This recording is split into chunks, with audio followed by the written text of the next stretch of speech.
Hi. I know it's late. It's Saturday that this is coming out, and it was Friday yesterday. But nonetheless, we're going to do some Friday stuff, because Friday is when everything comes. The whole world becomes about 3 billion albums bigger every Friday. And there's not much we can do about it, so we just have to take it as it comes. There were a few interesting albums. I want to really listen to this one. Incorregible by Rosa Pistola, which seems quite unusual. From a cursory listen, some kind of strange mix of psychedelia and hip-hop, and it's in another language, so that's fun. Yeah, I'm interested in that. There is a new album by Jacob Banks, Limerence, with the most straightforward of the Jacob Banks covers. Here's another Jacob Banks. I don't know why I'm showing you this on my phone. Here's another Jacob Banks album cover. And that's generally what they look like. Okay? Scary stuff. I think really, really good artwork on all of them. Although I haven't looked at those two early ones, The Paradox and The Monologue. I found him with Village. He's a wonderful singer and a very interesting musician. There have been plenty of other things released. Oh, apparently there's a Conway the Machine album that I missed. I'm not particularly into Conway the Machine, so I might continue to miss that one. I don't know, there's a Joe Jackson album. There's a new small thing by May Simonis, which might well be good. But we are not looking at any of those today. We are looking at my new band, Believe. Of course we are. Hey, who doesn't like this sort of difficult to pin down eclectic wave of complicated but very, very heartfelt music coming out of Britain? Because I really like it. Oh, and what's this over on the side? Why we love music. What? Well, that's not what we've been doing up till this point in that particular corner of the screen on Fridays. What could it be? I'll tell you what it is. We're not going to do a bingo anymore, because bingo is banal, meaningless, tripe, and every time we put something good on, we replace it the next week because it's so rare. So what we're instead going to do, and it's a more ambitious goal, is we are going to make a list of why this music is really good, what makes this song great, and then we are going to, I am going to tabulate them later on, make them all a huge list, and then we're going to look at all the songs we've looked at this year, plus maybe a few more that I haven't had time to do so, and we will go, has it got that, has it got that, has it got that, has it got that, and we'll end up with scores for all these songs, and they will all be therefore objectively marked as the best songs of the year. And maybe we'll look at some random very successful pop songs, and we'll see if that has anything comparable as well, just to really over egg the pudding and make it clear that we are a biased news source for music, biased much towards good music rather than stuff that is easy. That's at least what I expect will come. Anyway, I might get a little less salty by that point, and we might do something slightly more comfortable and friendly, but we will see. Anyway, we're looking at Heart of Darkness today because while this album has lots of tracks that bear looking at, lots are really interesting, this one is the longest, and it's also the one that seems, with maybe an exception for In the Blink of an Eye, it seems like the one that needs most teasing out. A lot of them have some unusual stuff to them. There are three which do not really. Forget practice. I can't read. Target Practice, Love Story, and One Night are much more straightforward than the rest. It's really interesting listening to this album because it sort of indicates to me that Cameron Picton of the erstwhile band Black Midi, who has gone on to form my new band Believe, which, you know, seems like a very catty band name. It seems like he's responsible for both the most schmaltzy parts of Black Midi, which are my least favourite, when they just evolve into classic trad jazz, which I was expecting more of on Jordy Creep's album, and then there wasn't that much. There was a little, but there wasn't that much. It seems like he's responsible for that, but it also seems like he's responsible for the ones which are really out there and really unusual, which is an unexpected mix. I would expect someone to be more into that strange side or more into the dependable jazzy side, but it seems like both of those are his musical DNA. And so we've got 3 songs here which are that jazzy side, and then 5 which are much more complicated. Yeah, it's interesting. Anyway, let's get into it. Let's see how this goes. Let's try that again. Oh no.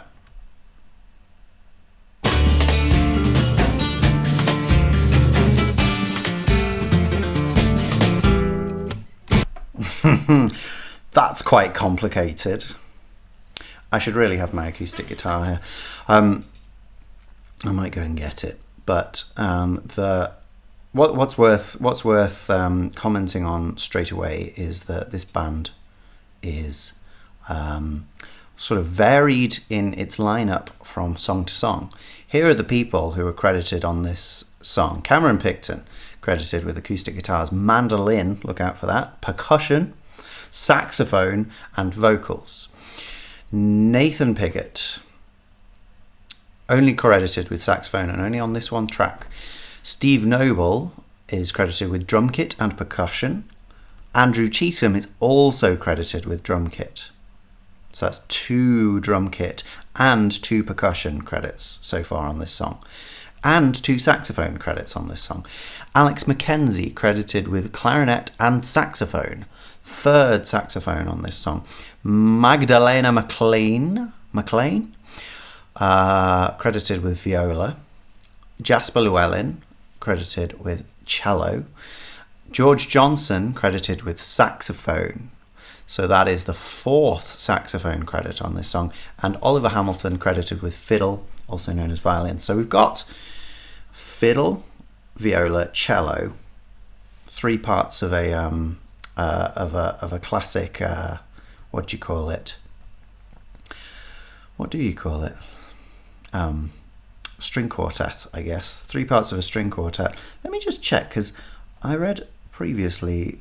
Yeah, okay, I have actually missed one, which is Caius Williams or Keys Williams. I'm not sure how that's pronounced. It's one of the weirdest words ever. But yeah, let's just write him in as well on my spreadsheet. And he is credited with upright bass. Now, upright bass, also known as double bass, would be the 4th part of that set. What's really interesting, though, is there is no one credited with bass guitar or electric guitar, and that's one of the things that makes this ensemble super unusual. There's no electronic instruments really at all. All of this is live recorded music. No electronic stuff at all. So that's really cool. And we've also got Jack Shepp, who is the only one credited as part of the band who is a chorus member, but there's a lot of other chorus members as well. Let's just have a listen to that beginning as well. I think what we hear is quite a lot of drum kit, quite a lot of acoustic guitar. Is there anything else?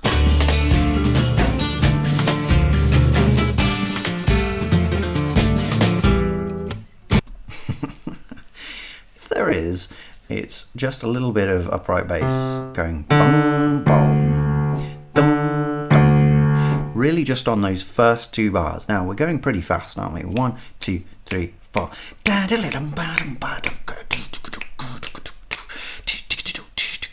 So there's a complicated rhythm that's going over just a straightforward 4 beats in a bar, and we get 4 bars at the beginning there. What is complicated is that acoustic part. Look, I'm just going to go and get it. I don't know if it's going to be super necessary for the whole thing, but that's what we're doing. I'm going and get it.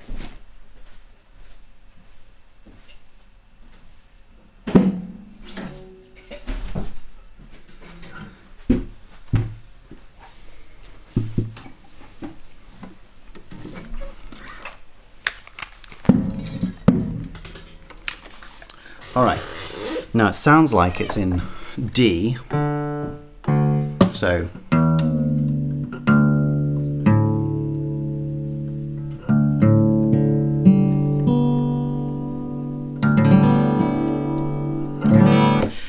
probably we're doing something with a drop D on the guitar, so that's lower than normal, this kind of thing. Shall I spend a bit of time trying to get that riff at the beginning? I'm not sure I should, because this is an 8.5-minute song, but we're going to give it a go. Oh wow. That's complicated.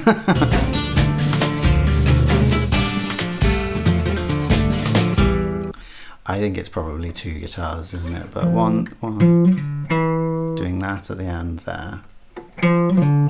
Very bright sounding as well. You know, these are quite dead strings, quite old guitar strings. But this is bright as anything. The percussion that we've got here is drum kit based. We've got a lot of snare and some slightly hi-hatty sounding things, I suppose.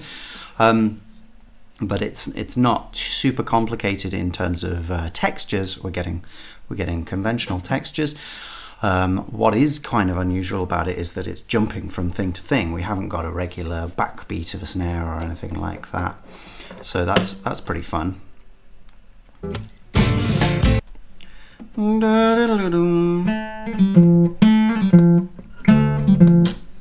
think that's that bit, but that's not at the beginning. That's something different to the beginning. Yeah.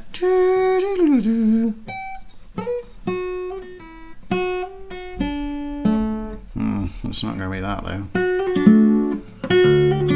Could be that, I suppose. It's slightly sharper than mine, isn't it?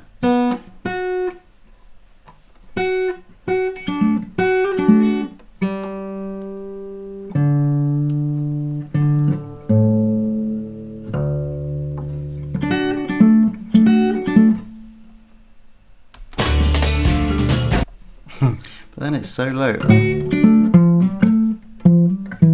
Yeah.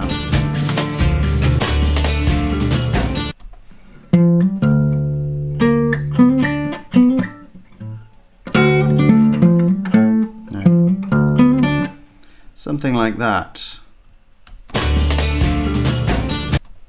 I'm not convinced about that. It could be that.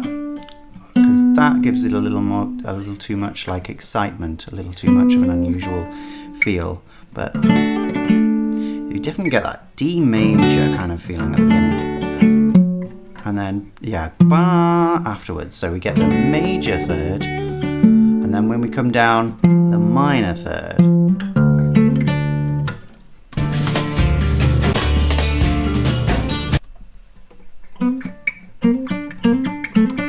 Yeah, I can't really tell.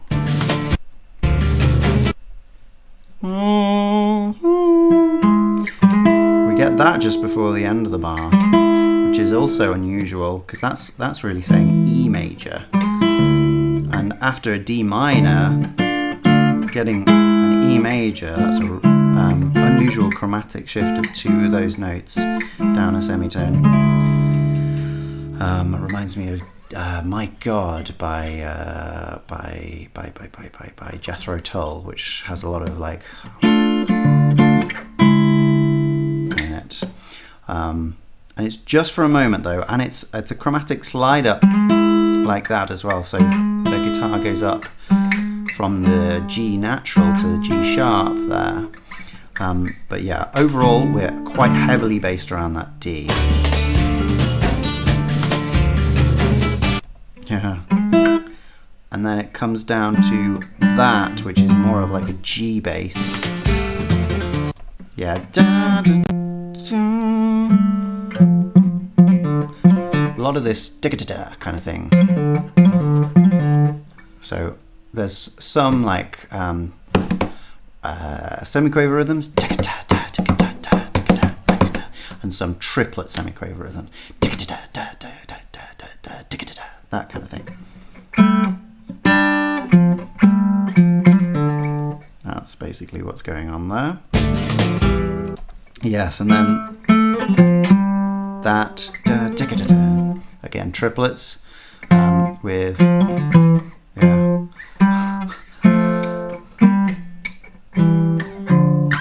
Something like that.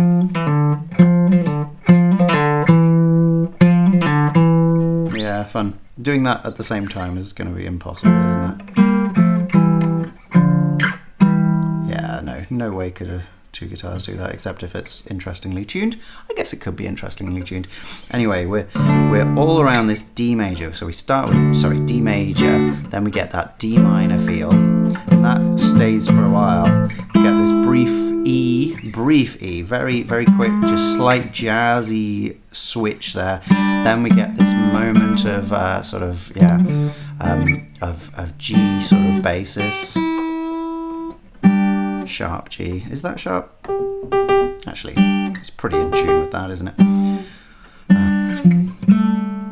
We don't actually play the third of that chord, so it's this kind of strange open G. That's sus2 in there, and then we do get it in the next part, just in passing. It's that one.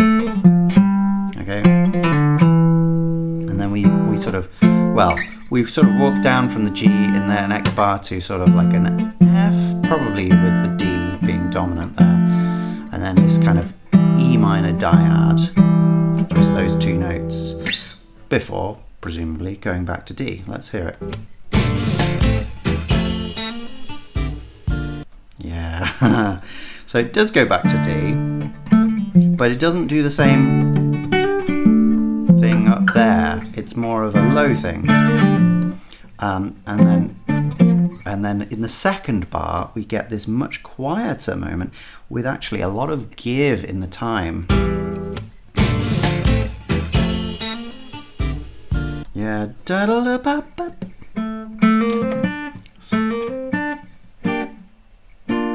something like that, maybe.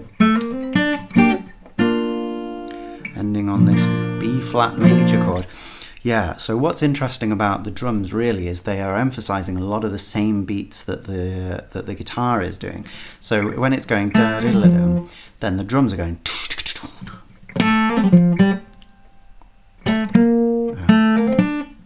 and that, yeah, so that da-da-da-da, that really feels like triplet quavers now. So while we've had triplet semiquavers and normal semiquavers a lot of the time are interchangeable, right, that kind of thing. Our quaver pulse has been pretty consistent. We've always had da da da da da da da da da da da up to this moment, da da da da, where we have something more like triplet quavers. So even rhythmically here, we're really pushing into a new, unexpected place, really, with every bar. Yeah, it's that in the bass, actually, isn't it? So it's like a B flat chord with a D in the bass, still with that D dominance kind of. That's the main tonic, the main resting point of it, all of this.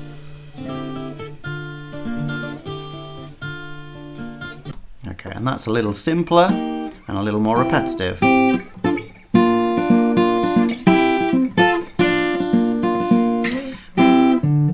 Still with that D in the bass.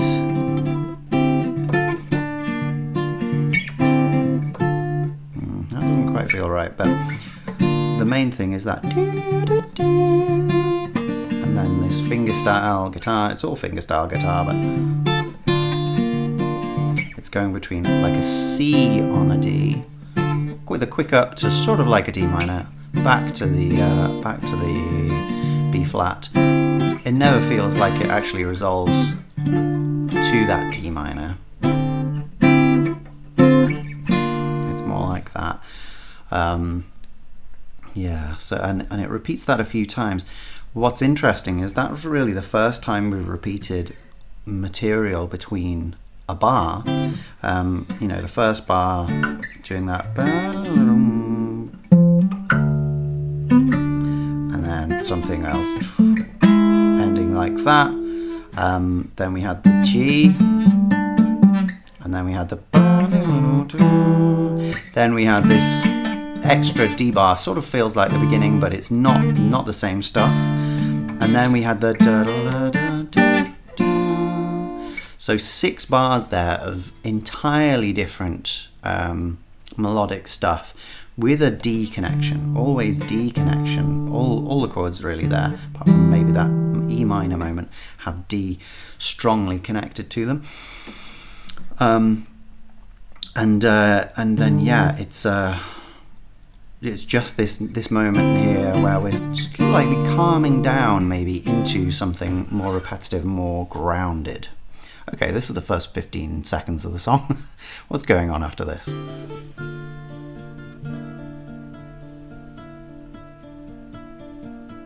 And there are 2 bars of exact repeat. Interestingly, now the guitar doesn't actually sound as hard as mine. Maybe it's being played slightly further up the neck, or maybe those are thicker strings, so it's more soft rather than. You get the idea? There's a few ways you can do that. It could be done with post-production, but I imagine it probably performed like that.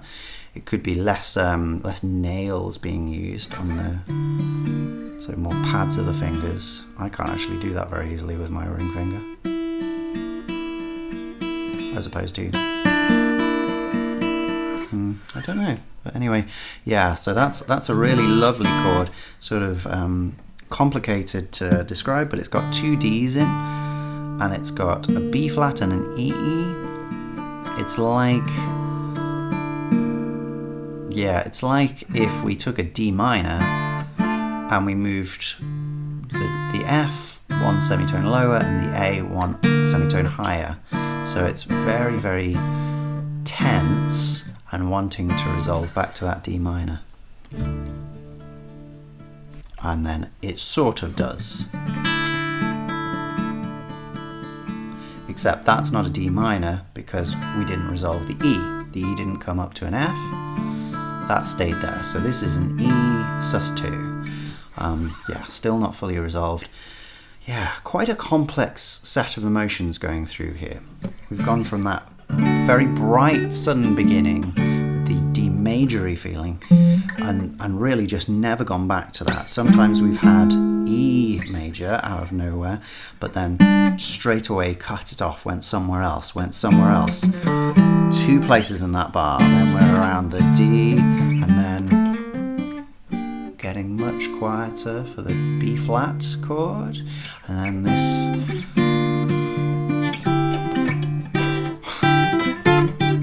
whatever it is, man, I make myself sad. And then sticking with that B flat, changing it to that uncomfortable chord, I guess a bit like French sixth, isn't it? And then sort of resolving. Okay, now this presumably is where we're going to start the song. This does feel very old-fashioned prog in a lot of ways. I'm sure there are lots of people who won't want it described that way. That is basically what the connection is here, really. In the whisper trees, through hollow reeds. Yeah.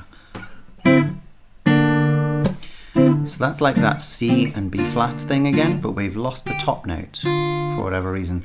In a da, da, low vocals here, This is actually really all around the bass notes, you know. Wah, ba, ba, da, da, da. So actually going lower than the pedal note there. We've had this D through most of this. It's going da da da. So it's no longer the lowest note in the ensemble for just occasional moments there of the vocals. Don't ever look at the hollow trees. Interesting doubling of the vocal there, just on that last line. The hollow trees has the.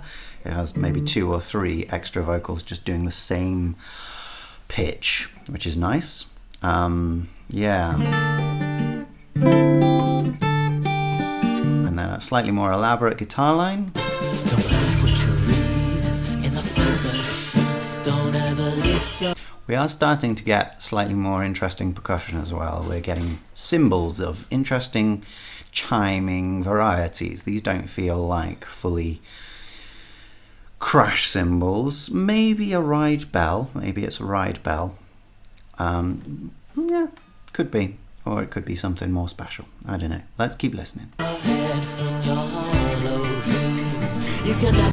Again, the snare is sort of following the main points of hit for the guitar. So the guitar's doing that 1, 2, 3, 2. Okay, and the snare is like, you know, keeping out of the way when those hits don't happen. But everything's very synced. Wake up, you can scream all you want. You can leave if you please, just don't look.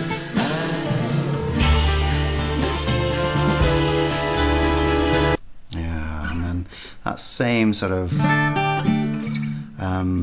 elaborate, slightly more elaborated line comes up again. Something like that, but then it comes again to this E major on B.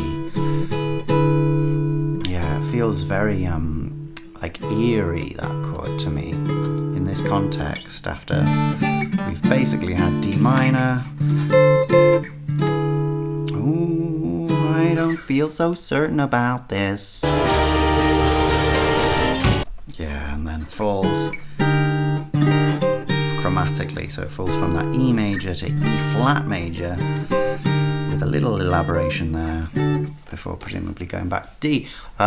We also got a big swell of texture there. Can't tell exactly what's in it, but let's listen one more time. Kind of ta-ta-ta sound in the right headphone. Again, could be like a China cymbal or something like that, but it could be something more extravagant as well. So what I can hear mainly in that build is this voice. Maybe it's a chorus, maybe it's everyone singing there, but it doesn't sound like saxophone. We're in need of 4 different saxophones to come up in here, so keep an eye out for those.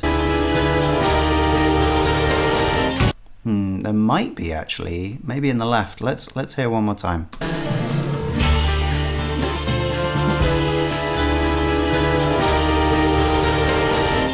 Yeah, you know what? What are we? We're that, aren't we? I think that is sort of happening in the left side of the spectrum. Maybe it's a saxophone chord, but it sounds a little strangely synthy, actually, and it fades in, so we miss quite a lot of that breathiness that we would normally associate with a saxophone. Not sure, can't tell. Anyway, let's carry on.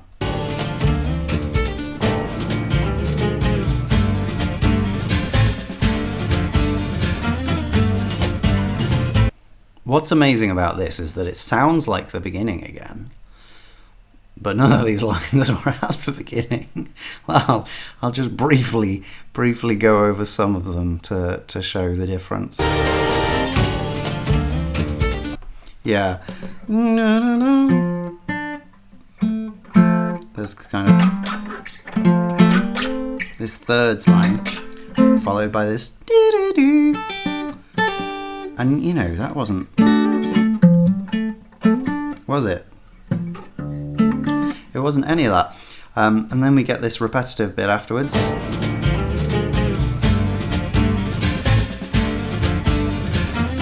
Yeah.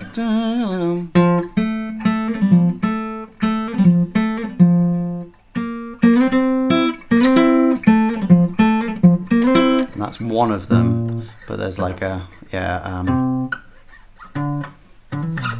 can't be that. Don't know. What I find interesting is that Kieran Leonard is also in this band. I really find Kieran Leonard's music really interesting. He's not credited on this one, but he is credited on some of the other weird ones, as well as some of the not weird ones. Actually, now I think about it, that's strange. Moving on. Actually, I think one of the guitars is not quite as interesting. It's just going something like that. It's really just one of them that's particularly exciting. There is something else that the drums are reminding me of. I think another particular song, but it hasn't quite come to mind yet. Let's keep going. So this is interesting structurally because of that connection to the beginning. It's sort of filling the same space as the beginning. It's doing a lot of the same kind of things, but it's doing them in different ways, and it almost feels improvised because they're so different, while sticking to sort of similar idioms like the da-da-da-dum, da-da-da-dum, that kind of thing. We kind of had that straight at the beginning. So the fact that we have those rhythmic idioms repeated over different harmonic and different melodic ones, that really puts this in a class of one in a lot of ways. It's really strange. And then again coming down at sort of the same moment. After we've had this, going back again to C and B flat, but it doesn't quite feel the same, does it? I think this is where we've got a mandolin over the top. Yeah, I think there's a squeaky. Could get the mandolin as well, but I'm not going to. It's such a long way to. Yeah, okay, there we got some saxophones, didn't we? What's the harmony there? Sudden change, sudden big sort of mood change and style change as those saxophones came in.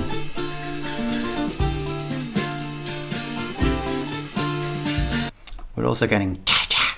Sounds like some, I think it could be Chinese percussion, not like a Chinese cymbal, which is part of a general drum kit a lot of the time. Not, it's an uncommon cymbal, but it's still one that comes up fairly often. But I think that in Chinese theatre, there are lots of percussive sounds, and these kind of small gongs are quite popular. Quite popular. They're at least present in that kind of theatre, and that's, I think, where the association is. They're not normally used in this kind of music, and so it feels like an interesting world to pull from for let's say windmill scene music. So that's going from this very D-centric stuff, going to an A chord here. We have this inevitable feel of like a dominant chord, and this is really played into by the flat 13 chord here, and it really is an A7 chord, giving this classic jazzy dominant sound to it. I mean, it's also, it's jazzy maybe because of the texture, because of the saxophones coming in, and because of the complexity of the dominant chord. But dominant chords are used in this fashion in old music, in Baroque music, Renaissance music from the 1600s and even the 1500s, but not quite as extravagantly, maybe not with so many notes. Long wait. Yeah, so long, long, long, long, a lot of A, and then wait, sort of going back to a D minor. Go through fields of hope, forget the whisper trees. Very small acoustic here on the vocal. The vocal is very, very close, isn't it? To the whispered trees, and again doubled, so it's twice the intensity there. And this feels like the second verse. Na na na, pretty much the same melody going on there. We've just got this high triad of probably saxophones again, I would guess. Maybe we've got a clarinet in there as well. But just giving us a D minor hovering over. That's in a much different space. It feels much more in the thought space as opposed to the present space. Something like that. You'll miss the hissing rope. Soon I'll get to you. Again, some strange clattery. That sounds like a orchestral percussion. What's it called? It's called something like a military shell. It's not quite that. It's very clattery, very, very rattly metal sound coming in here. Again, not very different to a standard cymbal, but different enough that it feels like it's from a different world. You're home in the sterile zone.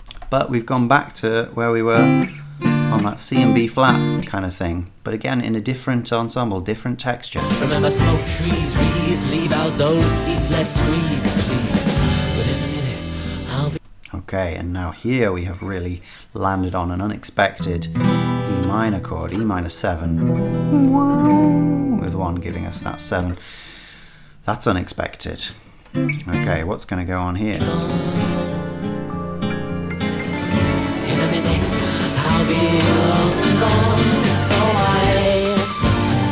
We do eventually get back to where we were after some chromatic movement.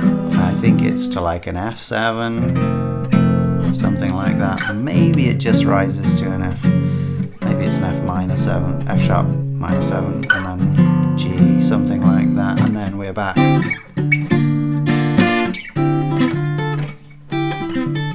I don't know why I find that so difficult. Can't look up, no. Here we've got more of a regular drum beat. I don't think we've had this before, but we've got the like a kind of it feels like a hi-hat really, something like that going on. So we've got less following drums now here, more setting up their own feeling.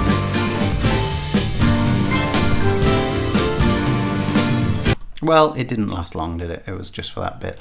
So this is, really intuitive, improvisational feeling playing. I don't know if it is fully improvisational because clearly a lot of elements here are not. But what we often find in the most composed music, the most deliberately composed music, is that it is the drums where things go off and become unpredictable. That said, we've had a lot of unpredictable things which have clearly been written in this song, so all bets are off.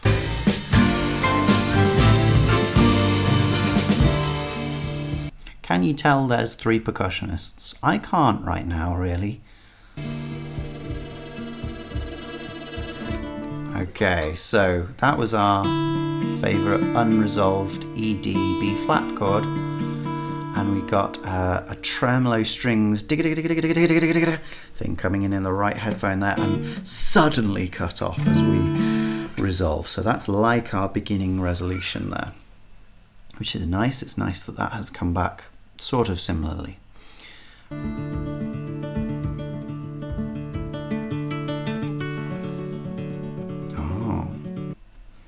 That's nice, isn't it? Now, that's an interesting one, because this is normal D chord on a guitar. That is not what we get here. We get... Oh, I turned the wrong one. We get this.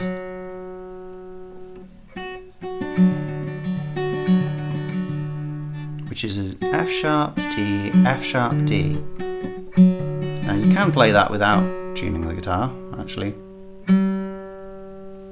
It's just harder. Like that.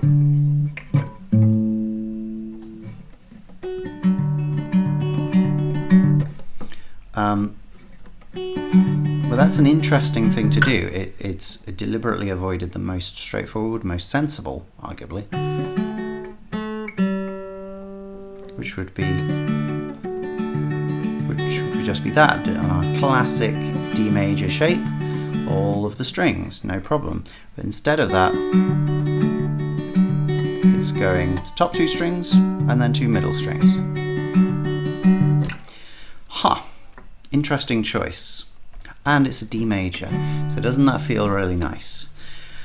We've had all this quite tense sort of Aeolian D feeling stuff, okay, with that flat 6 especially, and the flat 3.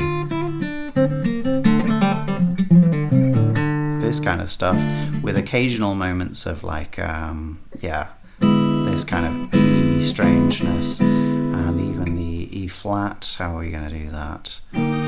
Like that. So we've had these chromatic strange moments, and it's been only rarely that we have come back to D major, but now it feels like we're going somewhere else into this D major. It really feels a lot calmer than anything that's come before, even at that fast speed. Well, it couldn't last for long, could it? That's quite a hard transition from that. I guess you could play it like that.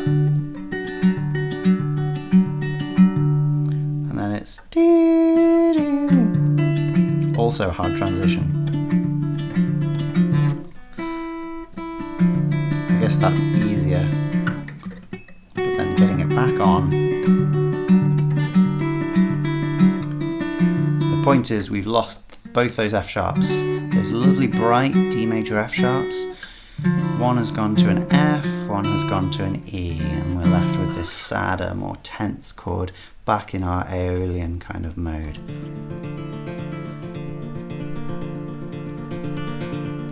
Yeah, and that's more of the B flat on D kind of thing.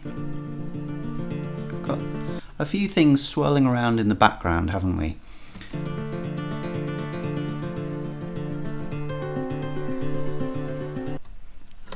Okay, so that's bringing the texture a lot higher and more towards a D major chord, but it's a D dominant chord. It's got that extra C in it, so that feels not quite as comfortable or friendly as the D major did before.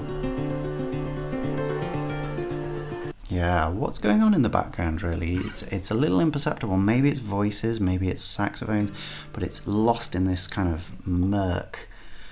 Just, I'm going to turn it up just so I can get a little more clarity on it. But the idea is not that that's meant to be heard and understood. It's meant to be this kind of murmuring in the background. It actually feels like strings now. I've turned it back up, so it feels like it's, you know, cello and viola just that slightly scratchy noise you get from bowed strings. Open up, I have come too far to run. My, what have you done? That's really nice as a 4-chord thing. We went back to this one,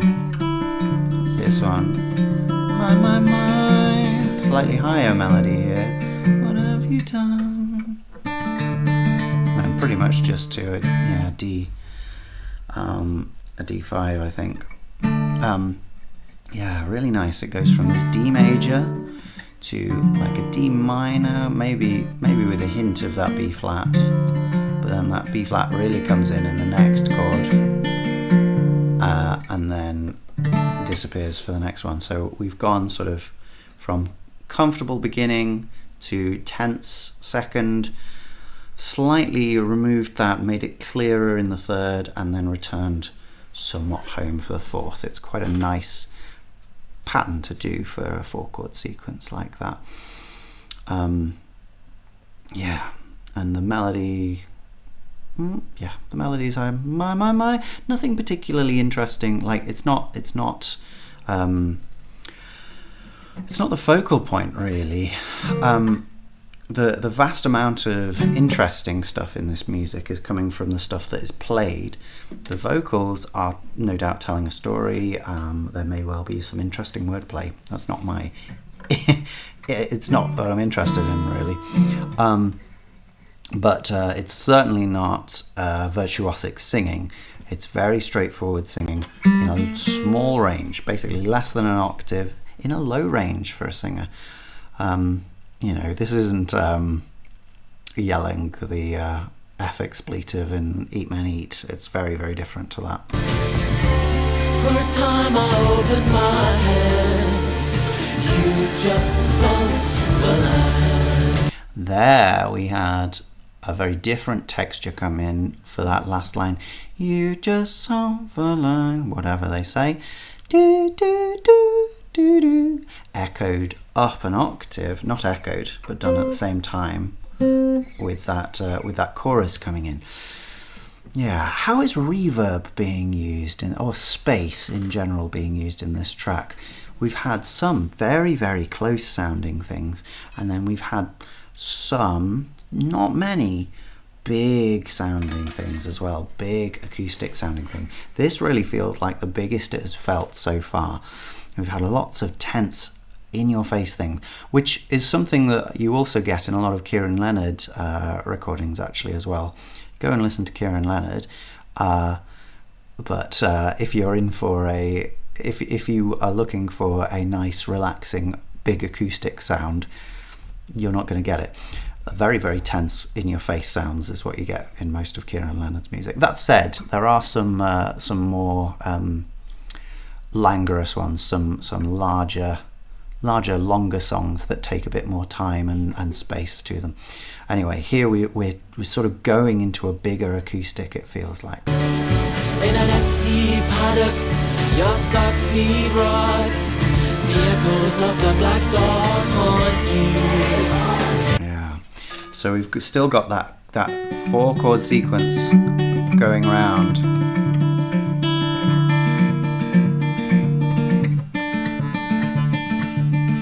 That might be different, that last one, but yeah, it's still going round, and we've got that constant semiquaver rhythm. So it's quite a different rhythmic feel to the beginning, even though it's about the same speed, I would say. Maybe slightly slower. It's around about the same speed, though, and just by the way that the rhythm is treated, it's nowhere near as frenetic. We're not jumping around. We haven't got any of those triplet rhythms.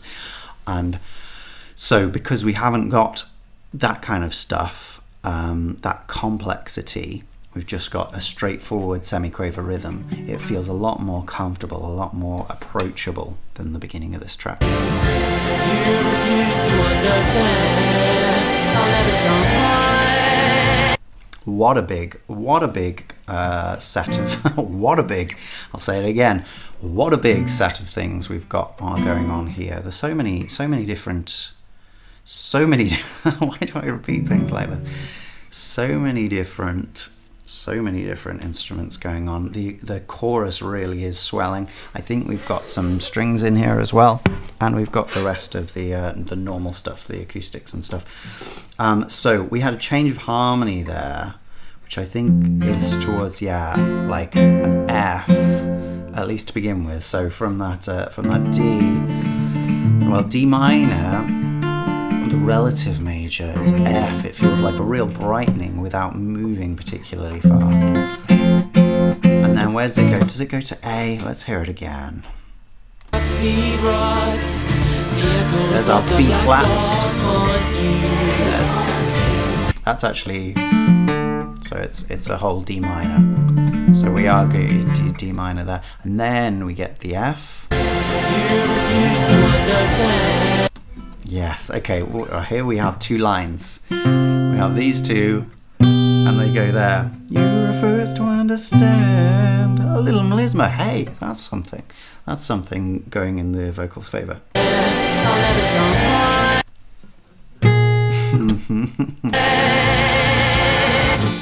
Yeah. Three beautiful chords. F on C. C is the lowest note there. And then what is this chord, eh? This is a half diminished chord, really, with these notes. So it's like B half diminished, but it's got a G on the top, and that's not in the chord. And that really kind of respells it as a G9. G9. It's got all the notes of a G9 with a B in the bass, and that's how I hear it. But it does have a lot of the DNA of this chord in the middle as well, which is a B half diminished. But that G on the top gives it that five note feel, and then so these two contrapuntal. No, hang on. Why do I always think contrapuntal? Do I mean contrapuntal? They're going in different directions. Contrary motion. There we go. They're moving in contrary motion. We start with the F here, and we start with the C here, and the F goes up to G, while the C goes down to B, and then the G goes up to A flat, and the B goes down to B flat. So they're moving in opposite directions through these chords, and it's really, really clear because one's the highest note and one's the lowest note. So they're going from this beautiful F chord to this beautiful G9 chord, and then to this B flat 7 chord. Such active, unsettled harmony. Really, the F feels pretty settled, but it's unusual. It's not come up before on this song, so it feels a little strange, a little unfamiliar. And then it immediately goes to something that also has not happened in this song, but is decidedly uncomfortable as a chord. Beautiful, but uncomfortable. And then to somewhere that is decidedly, like deliberately aiming for that scrunch, this kind of thing, this kind of thing, this kind of thing. Right, scrunches in that chord, and then that takes us back slightly unexpectedly to more of our beginning texture. Let's hear it.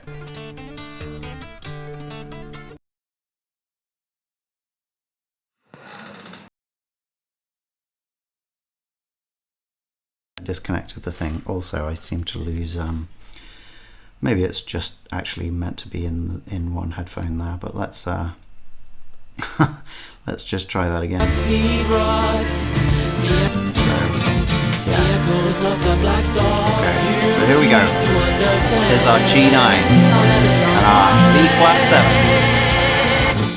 7. Oh, and there's a in that chord, which is the 9 as well. So we get a G9 with a B in the bass, and then a B flat 9, which is lovely. Yeah, lovely. And then something like that, which is just in the right headphone, really. Yeah, wow. This really has, it has the feeling of old-fashioned British folk, doesn't it? Like Bert Jansch or even Fairport Convention. You can imagine halfway through, after we've had the beautiful, like Matty Groves, for instance, or Tamlin, after we've had this straightforward song, which has been maybe not as straightforward as we would expect, but it's used conventional chords and conventional timings-ish, and then we've finished that story, and then we go into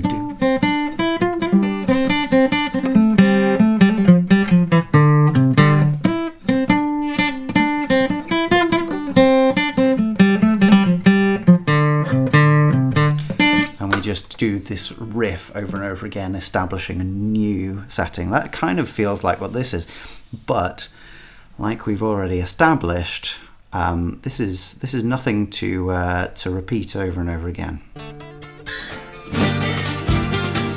There's a nice G minor kind of feel there. It really does have a full G minor. We've got the B flat definitely there. This kind of thing before we come back to the D minor. Yeah, and that really does feel like a classic sailor's hornpipe or something. Yeah, I would love to do a tap of this and learn really what's going on, because it's all over the place and really fun. And you can hear that there's two guitars doing basically the same lines. It's double tracked, which has this odd sound to it, which I'm not a massive fan of, but nonetheless it's very crisp indeed. And we had a bit of E major there as well, but we've again gone back to D minor. So interesting, that D minor E major feel. It's non-tonal, like it doesn't fit in non-diatonic. It doesn't fit in a key very easily.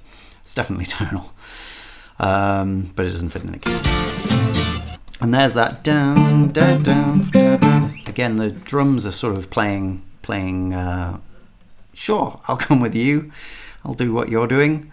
But what isn't doing that is the strings. The strings feel like they're about to come in and do something weird.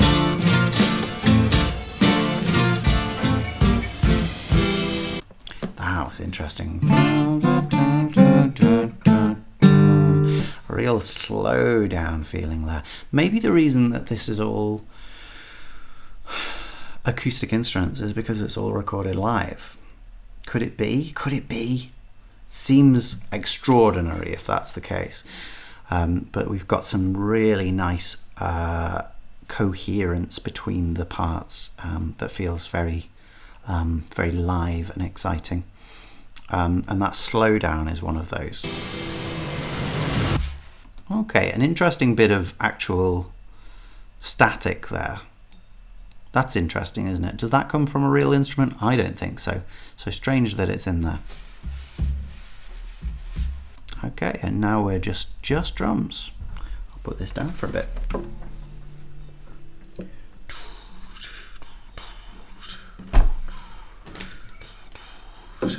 Yeah, sounds like some very soft kick drum.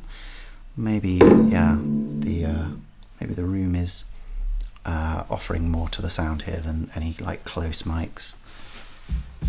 And we've got some brushes on the snare, giving us that soft wash sound, like foam on the seashore. Okay. And there's some guitar back in. It's fading in an interesting, like, you can't do that with a live guitar, can you? I don't know. I guess I'm imposing my own expectations on here really now. It clearly isn't actually made live, and it clearly isn't made to be an example of what you could do live. It's sort of it's studio while being like basically mostly acoustic. It's interesting. Yeah. That feels a little sharp now. Yeah, we're kind of getting that E flat in there now a bit. So more of a more, I don't know, that E flat there would give you sort of a more bluesy feel maybe. It doesn't really feel bluesy, especially because we've got the 2 and the 3 there in that. And then we get these kind of higher harmonics, which really, I mean, there's a normal B in there, so that would suggest more of a Dorian feel. Clearly that's not the main concern about what's going on here. We're not aiming to have one particular tonality or modality dominant, apart from the D being the tonic center. That has been constant through this really, with a few chords that have lingered for a while in different places. We've always come back though to that D quite quickly.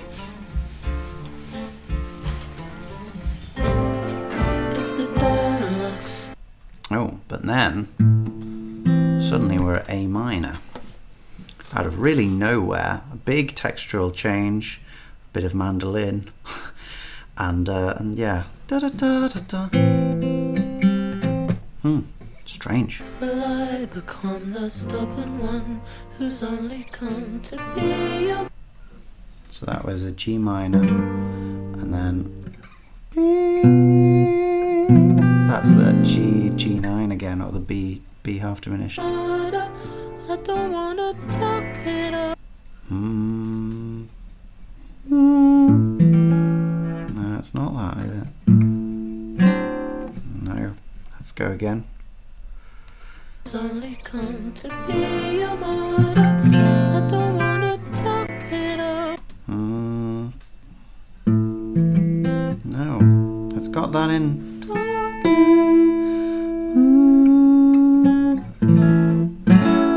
Is it just an A6? That would be a weird one, but it could be. Mother, I don't wanna top it up.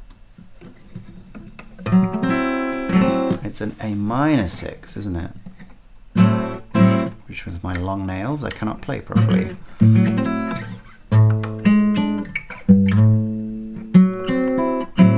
it's one of those. The melody has gone a whole lot higher, hasn't it, into a falsetto.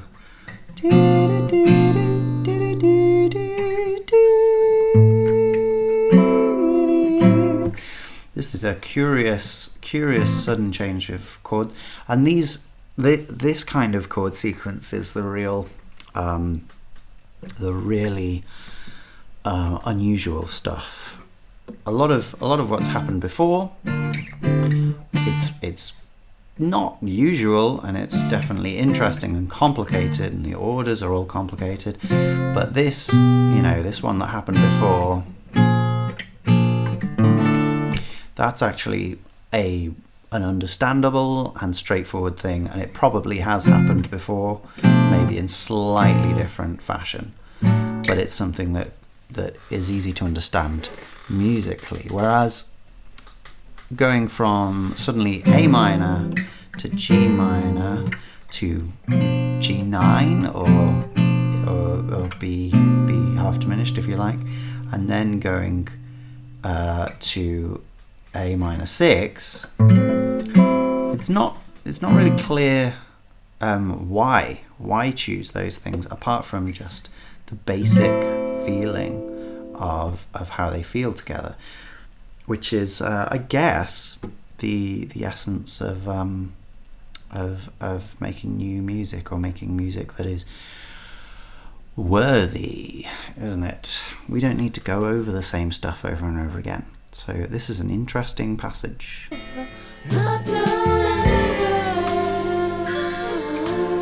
Getting lots of strange bells and things as well, aren't we?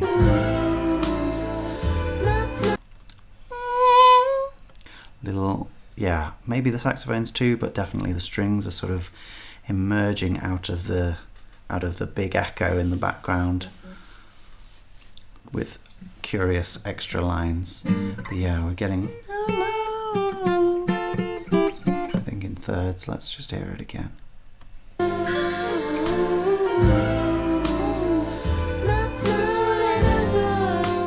No, it's not. It's just one vocal line, but there was a from one of the strings as well.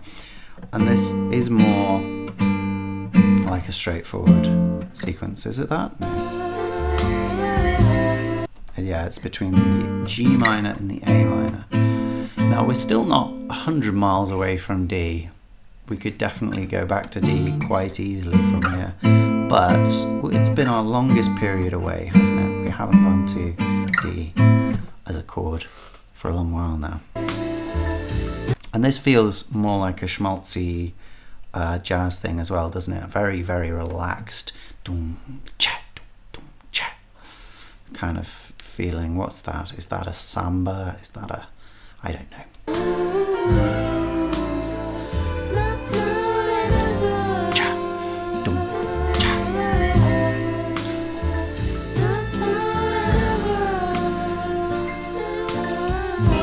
There are extra vocals occasionally. the texture overall is really interesting. There's also a piano in there. No one's even credited with piano. Let me just check. Have I missed someone again? There's a good chance I have. I'm just going to search on the page. Piano. Well, Finn Carter's apparently credited on piano on tracks 1, 2, 4, 7 and 8. And he's credited with co-writing this one. So it seems likely that he's on this track. But no one's credited with piano on this track. Am I just going mad? Let's hear it again. If that's not piano going up in that, an octave higher than that, and I'll eat my hat. But yeah, my main point there was that the sort of background texture in this setting is much more interesting than the foreground texture. The foreground texture, we've got those chords.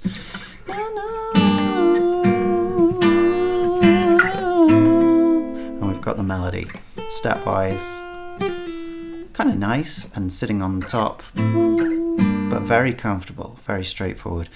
Whereas the other stuff, these kind of moans of the violins and the other stuff emerging in pockets in the atmosphere, that's so much more interesting than what's in the foreground.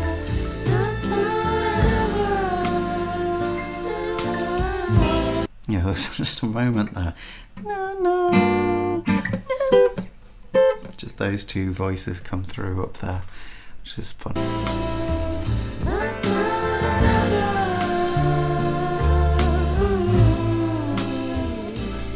Ooh, bit Jeff Buckley. Hardest snare I've heard all song. Okay, can you hear those cymbals in the right headphone?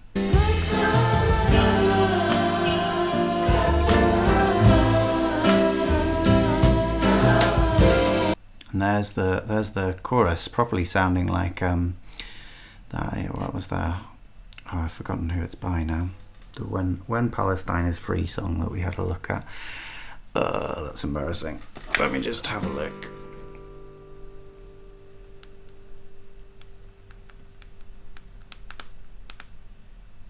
Momoko Gill, yeah. So it sounds similar to the chorus that we had in that, which is everyone singing sort of in unison and singing some straightforward words, not too complicated. And it's over this kind of quite soft, soulful chord sequence. So there's a lot there to sort of, I don't know what not dog whistle to the British jazz scene as well. Maybe it's not British though. Really, this is connected across the ocean to the other jazz scenes as well. You know, this kind of choral thing, like very unison singing. I mean, I've heard it in Max Roach from the '60s. Damon Locks. It's a common feature of sort of soulful jazz. I guess it's a connection to like gospel music, isn't it, really? Or maybe just church music in general. But they're playing as a sort of counterpoint to the main melody over the same notes. It's curious, but he goes na na na na, and then that na na na na. So there's two of the same kind of melody going on at the same time.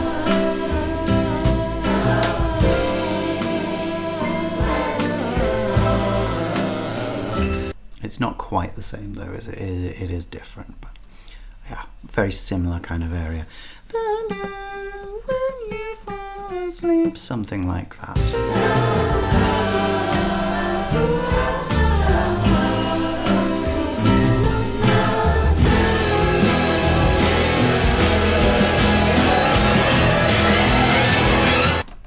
Surely it's going to lead back. Suddenly E major out of nowhere. Well, from A minor to E major. It's unusual, but it's pretty satisfying as a change. And that just builds with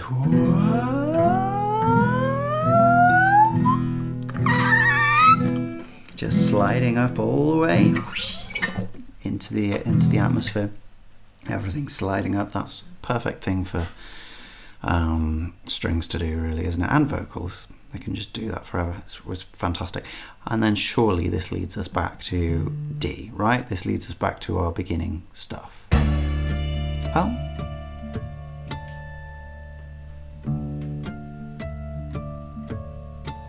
Well, that is a D, a low D. And then we have some beautiful harmonics. Now, can these be done naturally? No. No is the answer. No, they can't. So this is going to be from some chord, which is going to be a hard chord. Or maybe from a detuning of a guitar, but... Oh gosh.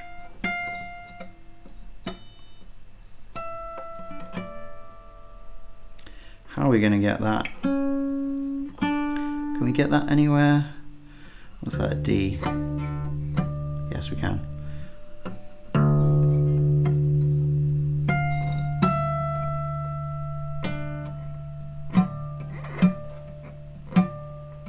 So that then will be where we get that.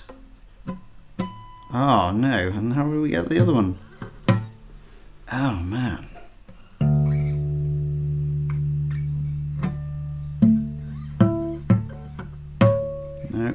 Oh, okay, that's there. That's good to know, actually. Because then... yeah, we just have to make this shape.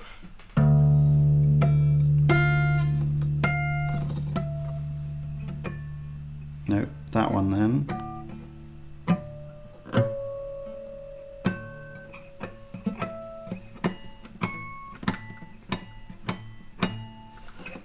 That's not doable.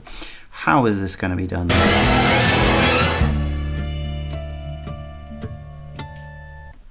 Yeah, it's really nice. It sounds really good. That makes most sense, but what if that's actually that one? Then we get that E somewhere else.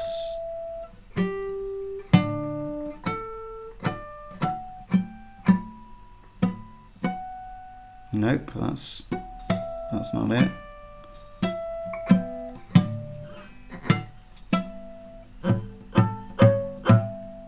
It is there, so we could go, but we could also get it as a, oh gosh, why am I spending so much time over this? Because I kind of care.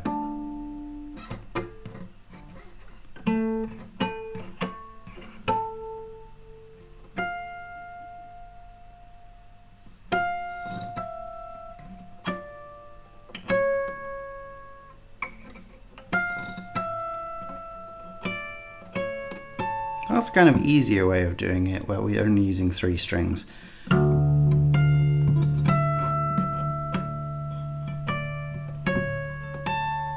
the question is, can we hear the A and the G sharp at the same time?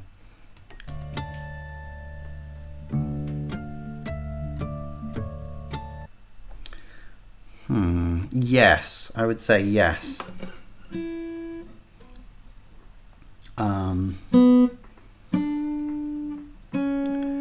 C sharp we can get there. We can get that there. The F is the real pain, because F doesn't really come as a one on any of these. So let's say we can do the F somewhere else. The E then is annoying because it doesn't come on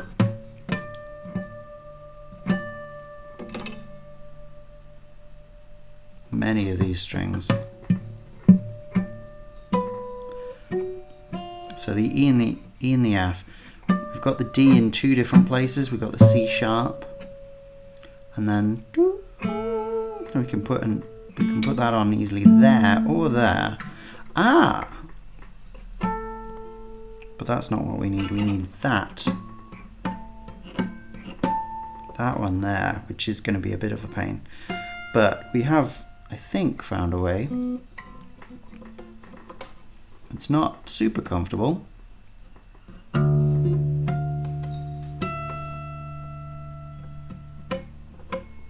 Nope.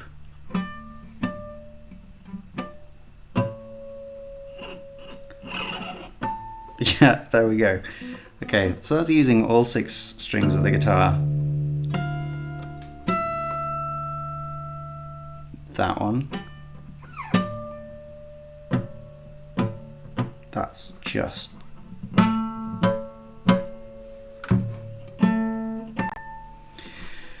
But I would imagine that this is probably either 2 guitars or some interesting open tuning which allows for more of that kind of thing, because doing it on even a drop D guitar, that's quite difficult, quite an unusual pattern. What is the pattern? D, F, E, D, C sharp, A.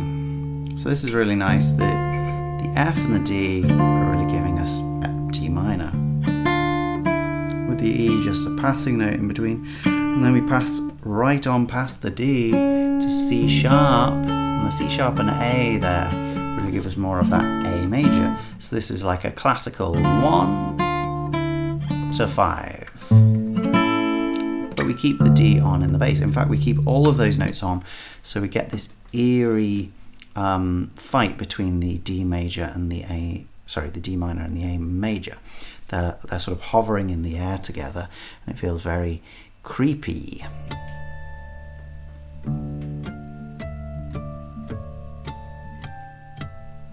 Okay. Now we've got some extra notes. We can't possibly keep all of those on.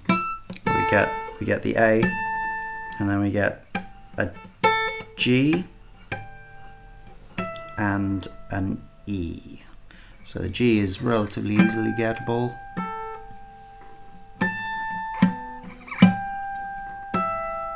Yeah, that's actually pretty nice. 5th fret, 5th fret, but natural, and then 5th fret artificial. Yeah, well, that bit makes sense.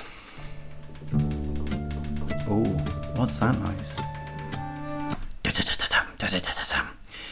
Interesting, because we've set up a rhythm here on the back of those harmonics, which is 1, 2, 3, 4, 5, 6, 7, 8, and that's pretty constant, comfortable, straightforward. And then there's doesn't seem to be in line with that really. Let's hear it again.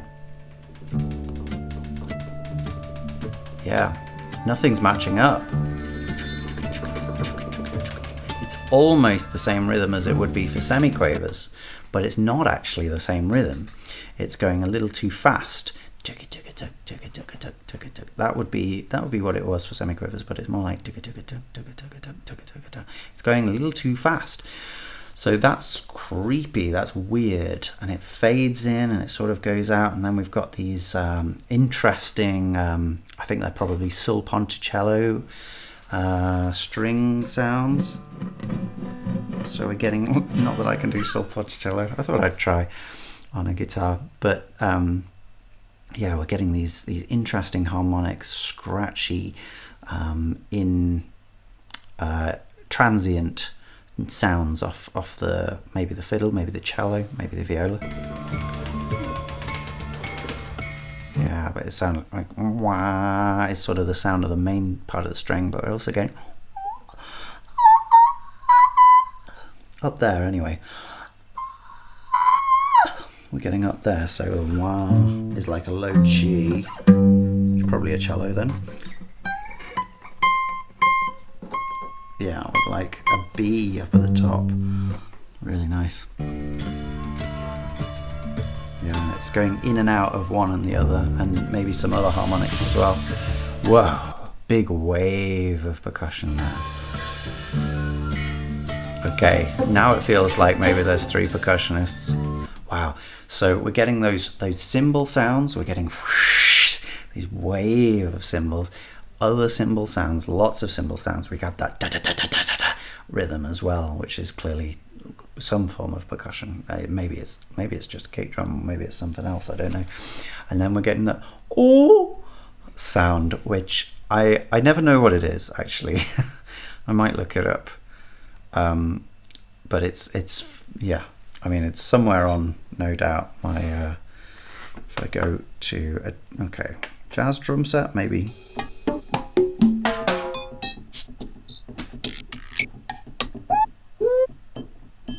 Is it those ones?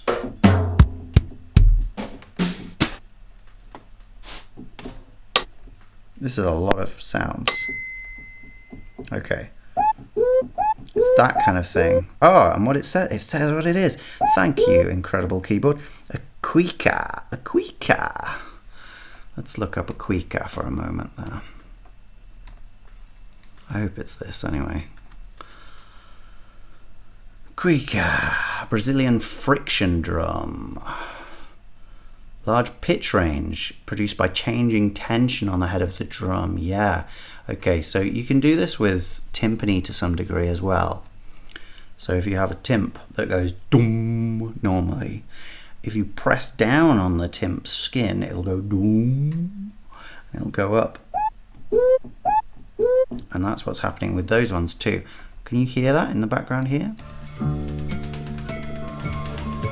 There's the tick tick tick tick tick. And then the wave coming. There's one cymbal all the time in line with the.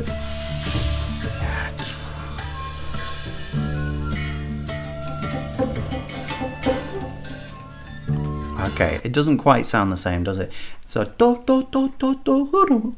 So it could be 2 drums, to be honest. I can't tell. Either way, again, the foreground, which is these harmonics, arguably.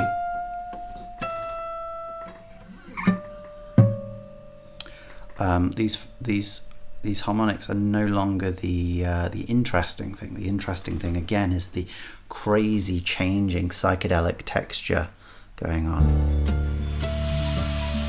Another wave there, another wave of cymbal.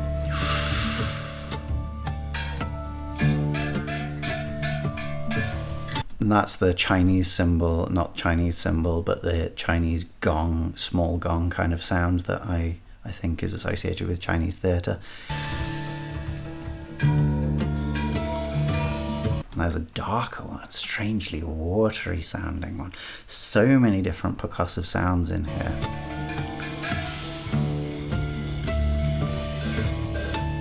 And all of it doesn't feel quite in time with everything else as well. It feels very live and complex and hard to pin down.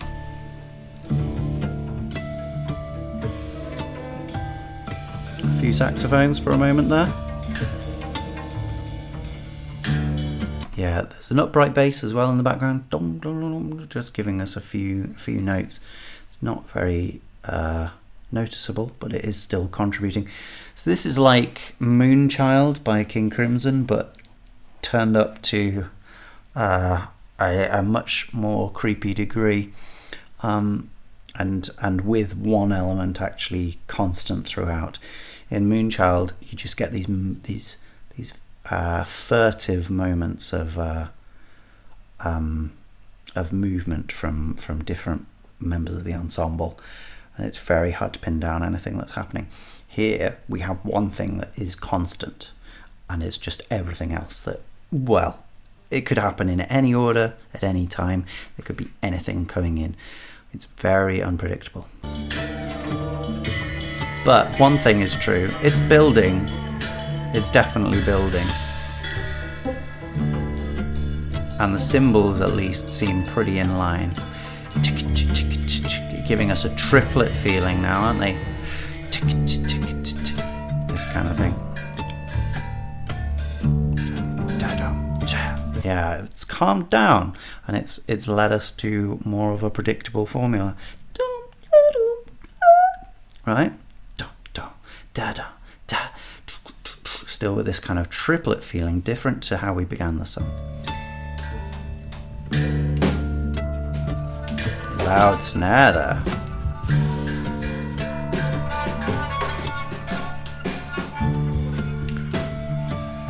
Okay, and then as the drum kit proper comes in, we're getting again more of that beat emphasized.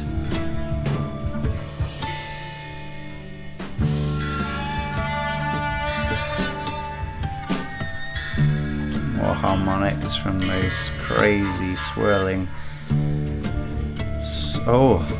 saxophone line. Oh gosh, this saxophone is not happy. Yeah, not giving us our straightforward D Aeolian kind of minor feeling. We definitely got a little bit of an E flat there. Scary. The saxophone doing very similarly to the strings, sort of not. In fact, is that even a saxophone? Let me just check.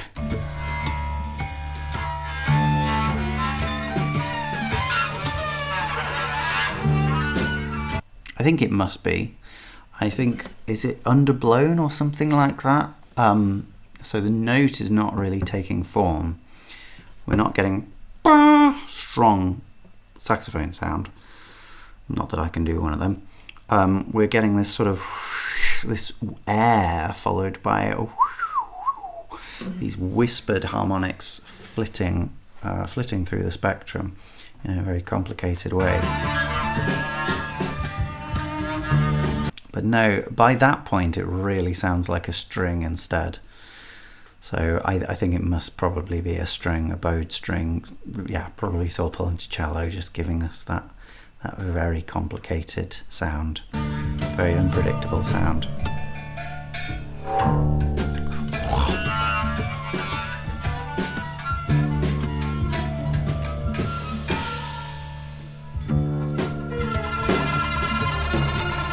And that's definitely strings, isn't it? Tremolo strings there. Slightly further off the bridge, because you can hear those notes. That kind of thing. Just going up and down, basically a semitone. Ooh. Yeah, just loads of different sounds. They start to get a little similar, and you start to be able to feel comfortable with them at around about the 8-minute mark. But maybe we weren't building in the end, because this seems a little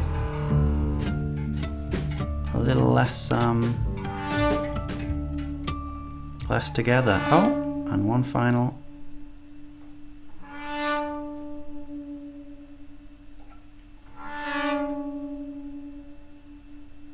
Wow, what an interesting sound at the end there. It's like strings, maybe it is strings. We're getting a sort of heavy bow, giving us that one note, and then it feels like that string is being detuned.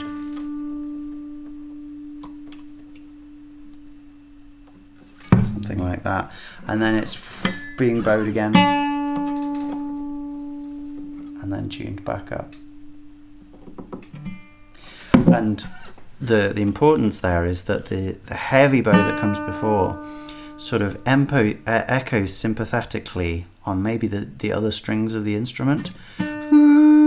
So, I mean, on a guitar, that's a D, so it should make, yeah, so if I take it off, you still hear the D echoed in the guitar. That might happen stronger on the cello if you do it really hard. I don't know. Anyway, it goes down, and we still get that. So we get that basically,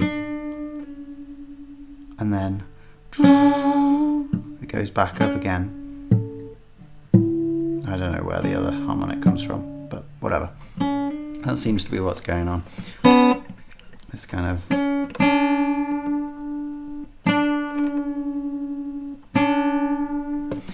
which is, yeah, a little creepy and uncomfortable, like a lot of that song, really. But what a curiosity.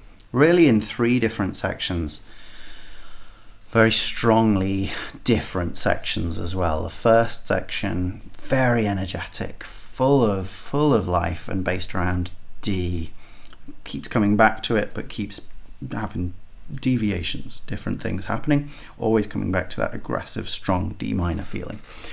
And then the middle section, much more chill, smooth, based around a sort of A minor to G minor vamp, or the other way around if you like. And that builds and builds in texture and then suddenly dissipates into this last section, which is again built around D, but more of a sort of D minor and A major 1 to 5 fight that is just constantly going through those harmonics, with other things just bursting in and coming out. Yeah, of all those instruments credited, I guess we did probably get 2 different drum kits and quite a lot of percussion. Saxophone, there was some in the first section, but I think really it wasn't used as noticeably as it could have been. There was a lot more noticeable fiddle, viola and cello, I think. And mandolin, just a tiny smidgen. Didn't notice any clarinet. Noticed some upright bass and chorus, especially in that middle section. So yeah, curious use of forces. Could have used them maybe more overall, but he's trying to achieve a very specific picture here, and it's hard to say exactly what that is. But look, why do we love music, and what about this do we absolutely love? Well, we do love a linear song. We know we love a linear song. So we love a linear song.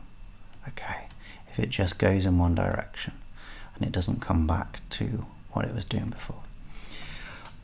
We love unexpected chord sequences, unusual chord sequences, I suppose, more than unexpected ones. So here I'm specifically thinking of when we got that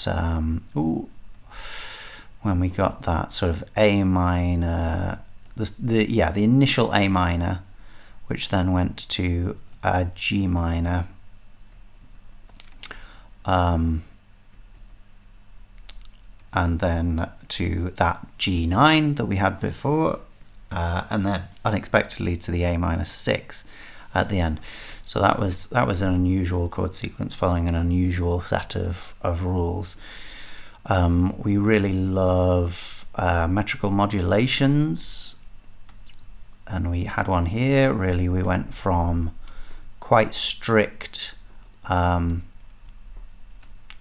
I guess we kind of had 4 different sections, didn't we? Because we had that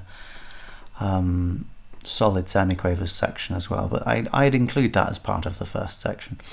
Yeah, when we have very strict sort of straight, trying to speak and write at the same time, that very strict semiquavers or quavers at the beginning, da da da da da da da da, and then by the end it's da da da da da da da da, triplets. So we really like metric modulations. We really like large ensembles. When we have more than just a general group, that's really cool. We also like changing acoustics, which we had quite a bit of here. Yeah, between sections again.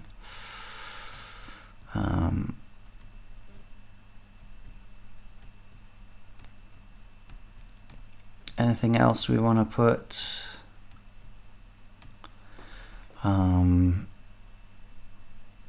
I mean, fast pace. We like things that are fast pace. That's just a fundamental.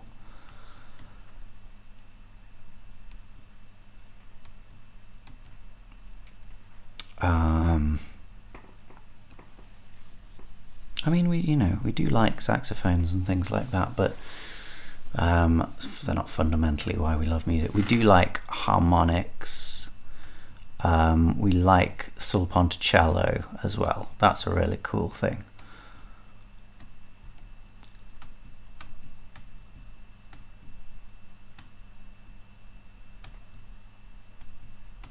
Sul ponticello. What that is when a string instrument puts the bow not on the string per se, but on the strings as they hit the bridge, which holds them in place.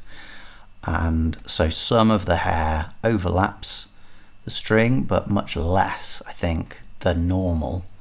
And so you get this much more irregular sound because it's not as strong a it's sort of, I guess it's the more horsehair that goes across the string, the more likely you are to get that full strong note. And if less of it is going along the string, then you're going to get more of a scratchy tone, I imagine. Although it's been a very long time since I've played violin, so I'm not sure about that. We've come up with 8 things. Do we like any other things? Extended percussion. Yeah, I mean, extended percussion is to die for. Really, I think everyone should use extended percussion in everything, as long as percussion is needed. Extended percussion.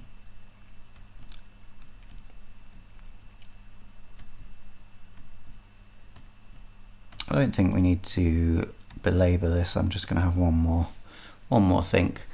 Let's also put, as well as metrical modulations, we can put modal transpositions as well, or modal uncertainty. Let's put, that's more interesting, isn't it? Modal uncertainty,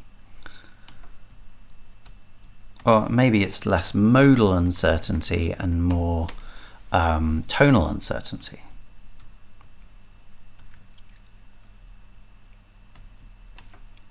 And I guess we do really like